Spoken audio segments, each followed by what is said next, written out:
नमस्कार मित्रांनो, स्वागत आहे तुम्हा सर्वांचंच आपल्या आजच्या या व्हिडिओमध्ये। आपल्या या व्हिडिओमध्ये आपण जाणून घेणार आहोत लक्ष्मी निवास या मालिकेच्या आजच्या भागाचे लेटेस्ट त्याचबरोबर इंटरेस्टिंग अपडेट। त्यामुळे पटापट व्हिडिओला लाईक करा, तसेच चॅनलला सबस्क्राइब करून बेल आयकॉन आठवणीने प्रेस करा, जेणेकरून तुम्हाला पुढच्या प्रत्येक व्हिडिओचं नोटिफिकेशन मिळत जाईल आणि सर्व व्हिडिओंचा आनंद हा अगदी उत्तम पद्धतीने घेता येईल। तर मित्रांनो, आजच्या एपिसोडपासून सुरू झाली आहे भावना आणि सिद्धूच्या लग्नाची लगीन सराई, त्यामुळे कुठलाच एपिसोड मिस करू नका आणि काहीच स्किप करू नका। तर आता आपण असं पाहतो की भावनाची संपूर्ण फॅमिली ही सिद्धूच्या घरी पोहोचलेली असते आणि आता जानू आणि जयंत सुद्धा आलेले असतात। सगळेजण आता दरवाजात येतात। दरवाजात गाडे पाटील स्वागतासाठी हजर असतात, पण त्याच्यात सिद्धू नसतो। आता सिद्धू गेला तरी कुठे हे कोणालाच माहीत नसतं। सगळ्यांनाच प्रश्न पडतो, सिद्धू गेला कुठे? सगळे चर्चा करत असतात। इतक्यात सिद्धू वरात घेऊन आलेलाच असतो। मस्त घोड्यावरून सिद्धूने एंट्री घेतलेली असते, बँड बाजा सगळं सिद्धूने आणलेलं असतं आणि मस्त सिद्धू नाचत असतो। त्याचे मित्रसुद्धा त्याच्याबरोबर असतात आणि अचानक त्याला समोर दिसते ती म्हणजे भावना। आता खरं तर हे सिद्धूचं स्वप्न असतं की भावना त्याच्यासमोर हार घेऊन उभी आहे आणि ती त्याला बोलते नाच। त्याबरोबर सिद्धू आणखीन जोरात नाचत असतो। मस्त सगळेजण एन्जॉय करत असतात, छान सगळं सुरू असतं। पण पूर्वीला काही हे सगळं बघवत नसतं। पूर्वी लगेचच आता अलगद सगळ्या गाडेपटलांमधून बाजूला येते आणि जो घोड्याचा मालक असतो त्याला इशारा करते की आता घोडा उधळव। त्याबरोबर लगेचच आता तो व्यक्ती घोडा उधळवत असतो। इतक्यात आजी जोरात ओरडते, अधिराज थांबव त्याला। त्याबरोबर आता पटकन अधिराज त्याचा हात पकडतो आणि त्याला म्हणतो काय? आणि नंतर आता सिद्धूला जो पाडायचा प्लॅन असतो, भावनाच्या पत्रिकेतला दोष सिद्ध करायचा पूर्वीचा प्लॅन असतो, तसं काही घडत नाही।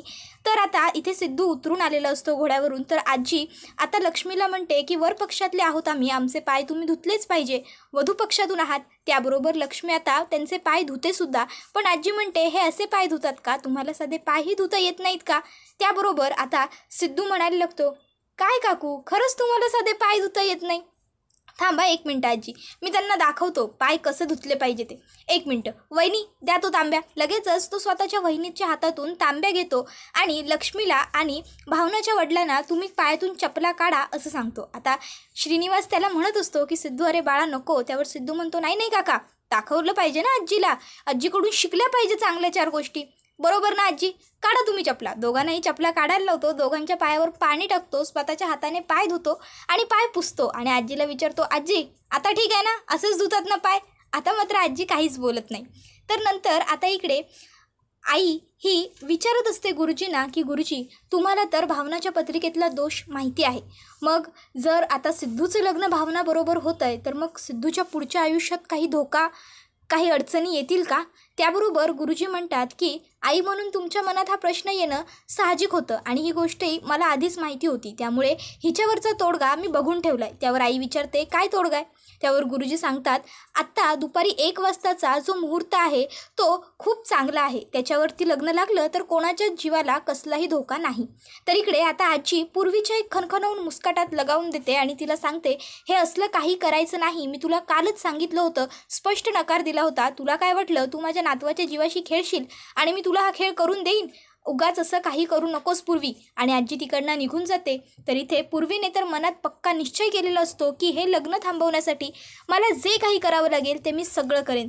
जर सिद्धू माझा नाही होऊ शकला तर त्याला मी कोणाचाच नाही होऊ देणार। तर दुसरीकडे आता आनंदीने सिद्धूसाठी आणि भावनासाठी छान ग्रीटिंग बनवलेलं असतं, पण आता ग्रीटिंग बनवण्याच्या नादात ती खोलीत एकटीच राहिलेली असते।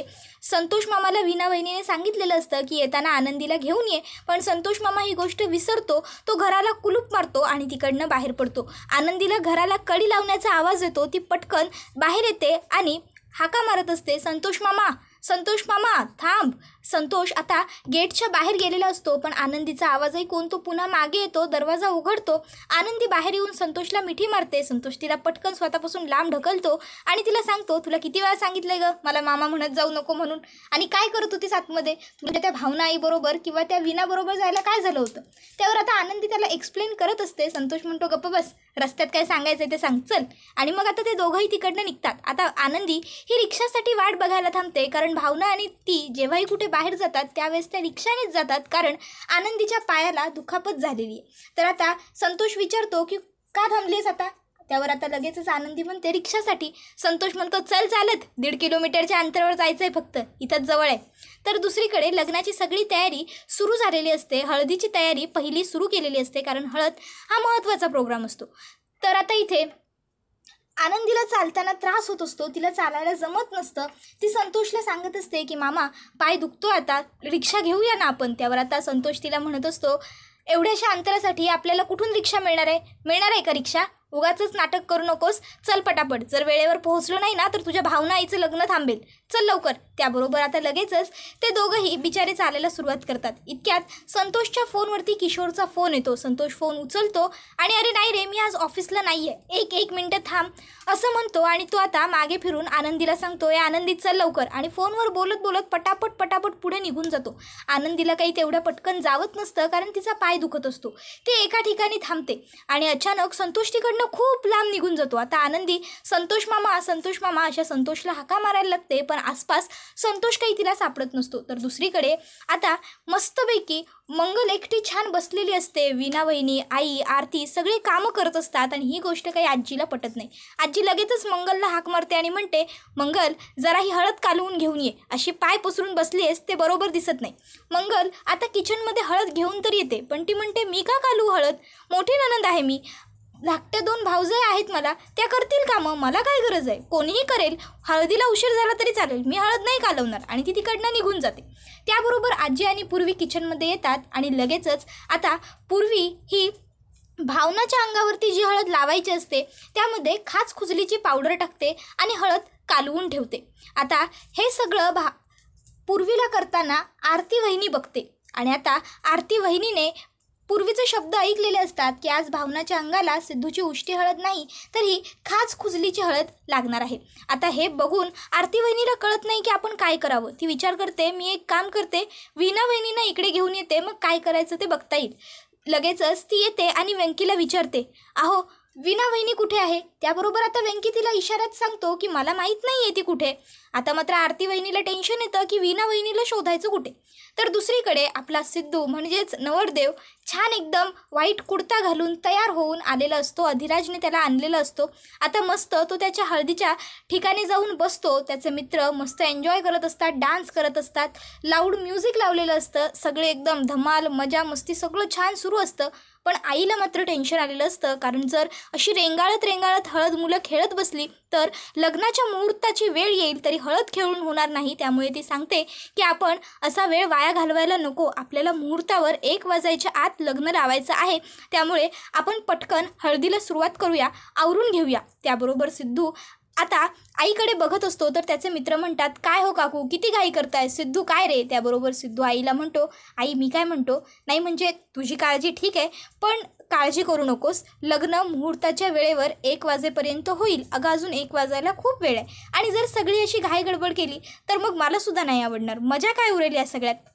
तर दुसरीकडे आजी आता लक्ष्मीला बघून मुद्दामून म्हणते की गाडे पाटलांच्या पद्धतीने ही तयारी काही झालेली नाही आहे, त्यामुळं मला काही यातलं आवडलेलंच नाही आहे. सगळं काही घाई गडबडीत आणि कोणाच्याही आवडीनिवडीचं हे लग्न नसल्यामुळं कसं पण करून घेतलेलं आहे.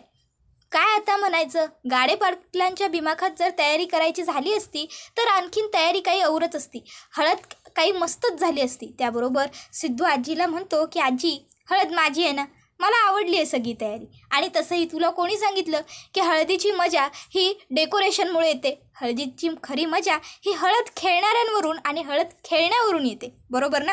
त्याबरोबर आता इथे आजी मनातल्या मनात म्हणत असते तुझी आज हळद मी कशी होते आणि लग्नही कसं होतं आहे ते बघतेच. आणि ती आता पूर्वीकडे बघत असते, पूर्वी आजीकडे बघत असते. तोपर्यंत आता वधू पक्षाचा दरवाजा उघडलेला असतो आणि खोलीतून भावना पिवळ्या रंगाची सुंदर साडी नेसून लाईट मेकअप करून बाहेर पडलेली असते.